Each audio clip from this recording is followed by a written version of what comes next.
اور یہ دنیا میں دوسرے یا تیسرے نمبر کی سب سے زیادہ قیمتی دھات ہے.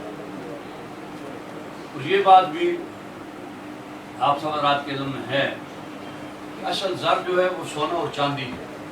یہ کرنسی اس کی رسید ہے، کرنسی اصل زر نہیں ہے. اصل زر سونا اور چاندی ہے، اس لیے اس کی بڑی اہمیت ہے. اس میں جو لوگ اس کاروبار سے منسلک ہیں، اللہ رب العزت نے جب دنیا میں رزق کی تقسیم کی، رزق کے حصول کے 10 دروازے مقرر فرمائے. 10 دروازوں سے انسانوں کی روزی کا سبب پیدا فرمایا.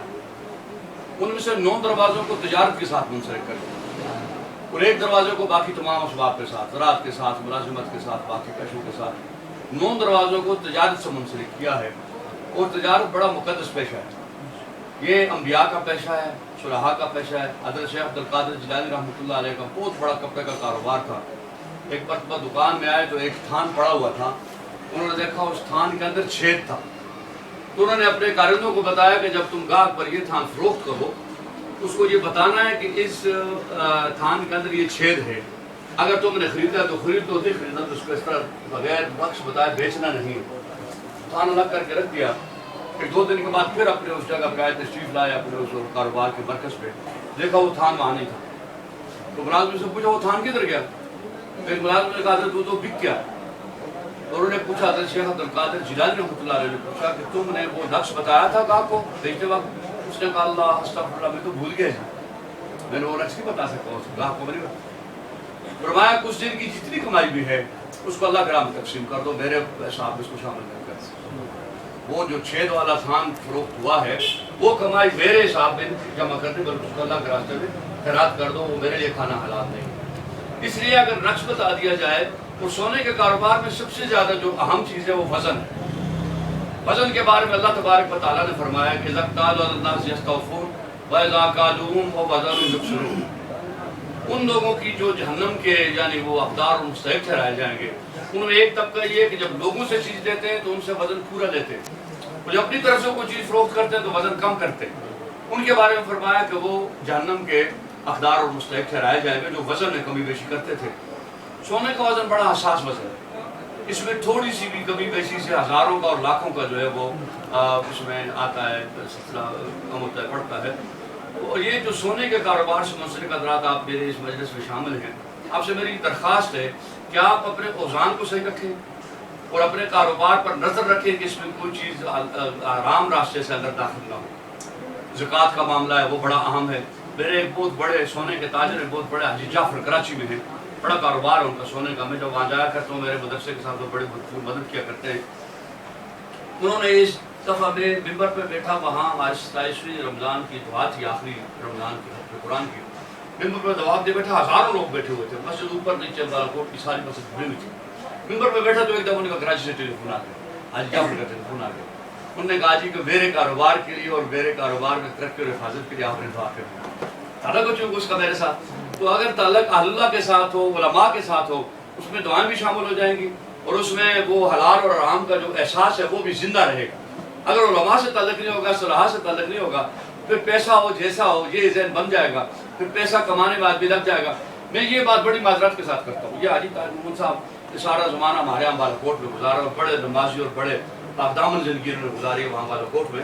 یہ ایک چھوٹی سی بات عرض کر کے پھر دعا کرتا ہوں.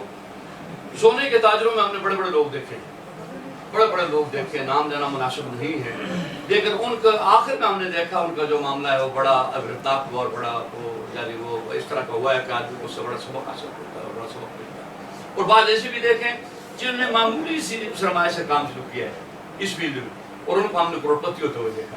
اس لیے یہ ان بچوں کی، یہ میرے ہاتھ میں سارے پیدا ہوئے اور میرے ہاتھ میں پلے جمے، ان کی دیانتداری کی 2 مثالیں جو میں نے اپنی نظر میں دیکھی ہیں. زلزلے کے دوران لوگوں کی دکانیں ساری تلف ہو گئیں، دکانیں ٹوٹ گئیں، اشیاء اور اجناس ساری ضائع ہو گئی. 1 سال کے بعد ایک آدمی آیا ان کے پاس اور 8-9 تولے سونا اس کے پاس، اور وہ 8-9 تولے سونا لا کے ان کے سپرد کرتا ہے اور کہتا ہے جی یہ مجھے آپ کی دکان کے باہر سے کرا تھا، سڑک پر سے کرا تھا. یہ دیانتداری کی مثال ہے. اور یہ اس مال کی حفاظت اللہ کرتا ہے جو مال جس سے اللہ تبارک و تعالیٰ کہا تو جدا کر دیا جائے. ایک ان کی گاڑی گم ہو گئی، 2 ہفتے گاڑی تلاش کرتے رہے، پولیس پہ رپورٹ ہوئی، پولیس والے بھی بھاگتے رہے، دوڑتے رہے. 2 ہفتے کے بعد وہ گاڑی ان کو مل گئی، اس میں سے ٹیپ بھی کسی نے نہیں اتارا تھا، ایک ٹیپ اور ایک کابلہ بھی اس گاڑی کا کسی نے نہیں اتارا تھا، اور وہ جس طرح گئی تھی اس طرح 2 ہفتے کے بعد وہ گاڑی بالکل ٹھیک ٹھاک ان کو مل گئی۔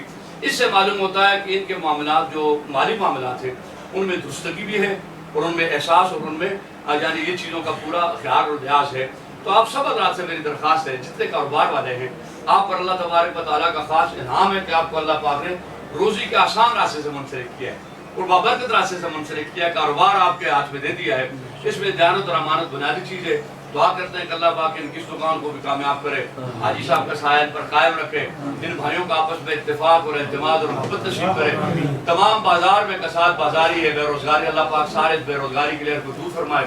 پورے ہمارے جتنے احباب دوست ان کے کاروبار میں اللہ برکت فرمائے، ان کو اللہ پاک حلال کمانے کی توفیق عطا فرمائے، حرام سے، سود سے، ڈاکے چوری کے مال سے، یتیموں بیواؤں کے مال سے اللہ پاک ہم سب کی حفاظت فرمائے۔ ہماری روزی کو اللہ اپنے دروازے سے کشادہ فرمائے، اپنی حاجت لے کے اپنے بغیر کسی کے دروازے پہ جانے سے اللہ ہماری حفاظت فرمائے۔ ہماری تمام ضروریات و حاجات کو اللہ اپنے دروازے سے پورا فرمائے۔ ان بچوں کو اللہ زندگی بھی دے، ان کو اللہ صحت و سلامتی اور عافیت بھی دے، ان کے کاروبار میں برکت فرمائے، اللہ پاک ان کے کاروبار میں ترقی فرمائے، دکان کے اللہ پاک حفاظت فرمائے، آگ سے بچائے، پانی سے بچائے، زلزلے سے بچائے، طوفان سے بچائے، سیلاب سے بچائے، پورے بازار کی اللہ حفاظت فرمائے، پورے ہمارے علاقے کی اللہ حفاظت فرمائے، ہمیں اسلام زندہ رکھے، ایمان پہ ہمارا خاتمہ لکھے، شہادت کے ساتھ موت بخشے، مرتے وقت سب کی زبانوں پہ اللہ کلمہ جاری فرما دے، لا الہ الا اللہ محمد رسول اللہ صلی اللہ تعالیٰ علیہ خیر محمد وآلہ وصحبہ اجمعین۔ مبارک ہو بیٹا صاحب، کھانا تو نہیں ہے لیکن دوں گا۔